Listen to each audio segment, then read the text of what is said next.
Friends, Kris back with another message, 5-minute message on Be Healed. We're methodically going through the healing miracles of Jesus. Today we come to Luke chapter 13, verse 7 or 11, through verse 17. It's a woman who is bowed on the outside, broken on the inside. She's bent double, some translations say. Kenneth Wuest's translation says she had curvature of the spine and could in no wise lift herself up. Well, Jesus came to her and made this statement, "Woman, thou art loosed." I don't know if you've ever heard T.D. Jake's sermon on that, but that's my title today. Woman, you are loosed. And there's several things to look at. Number one, some infirmities come from a spiritual rather than an organic source. It said she had a spirit of infirmity, a crippling spirit. Now, it says she had the spirit of infirmity. It doesn't say the spirit of infirmity had her. She had it didn't have her. So we're not talking about demon possession. We're just talking about a spiritual force that somehow had crippled her. Second, I want you to see that no man or woman has the ability to lift up themselves or straighten themselves out. It says she could in no wise lift up herself. New International Version says she couldn't straighten herself out at all. Well, that's as much true for a sinner as it is for a sick person. We can't do it ourselves. My dad used to tell me, "Son, straighten up." And sorry to say, I couldn't straighten myself up because I'm lost. I need Christ. Only Christ could straighten me up. You know, we were like Mephibosheth, the lame guy, who it says was lame in both his feet. All of us were spiritually lame without Christ. We need his help.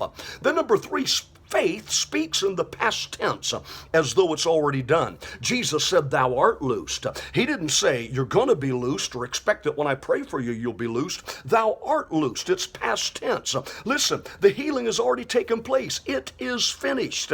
And just as Isaiah said, "By whose stripes you are healed," Peter went a step farther after the finished work of Christ in 1 Peter 2:24 and said, "By whose stripes ye were healed." So I want you to trust today, past tense, that you already right now are healed. You're already loosed.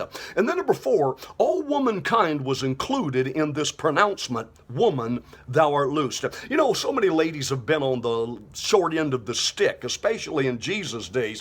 Religion, politics, economics, everything caused womanhood to be bowed and broken. But then Luke starts writing affectionately of Mary, the mother of Jesus, Mary Magdalene, out of whom went 7 devils, a woman who reached in and touched the hem of his garment. Jesus said, "Somebody has touched me." Listen, ladies, you are somebody. And it was in Luke where a streetwalker became a straight walker, and a woman of the night became a woman of the light. All womanhood is included in this statement.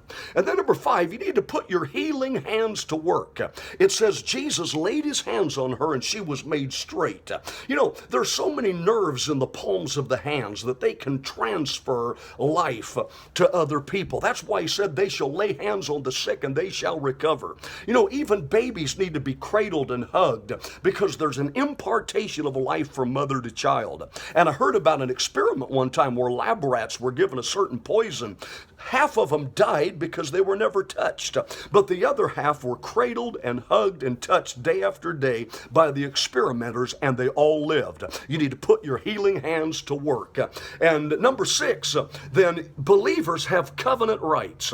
I said they have covenant rights. It says in verse 17, "Should not this woman be loosed on the Sabbath because she's a daughter of Abraham?" Listen, when you're in the family, not the family of Abraham, but the family of God, you have covenant rights.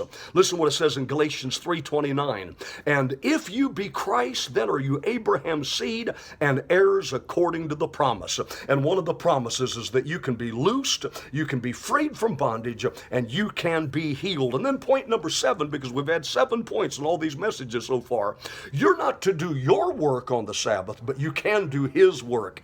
He said, "Should not this woman be loosed on the Sabbath?" Hey, whether you worship on Saturday like Messianic people or worship on Sunday like traditionalists, Sabbath is the day for you to get your healing, and you ought to come cocked and prepared to lay hands on the sick and loose the power of God. Woman, I'm talking to all of you. Woman, you are loosed. And let me tell you, guys, you're loose too. Kris here. Hope you've enjoyed this series and enjoyed this message today. Like, if you like, please share it with a friend, and be sure to tune in tomorrow as we go deeper on these healing miracles. Be healed.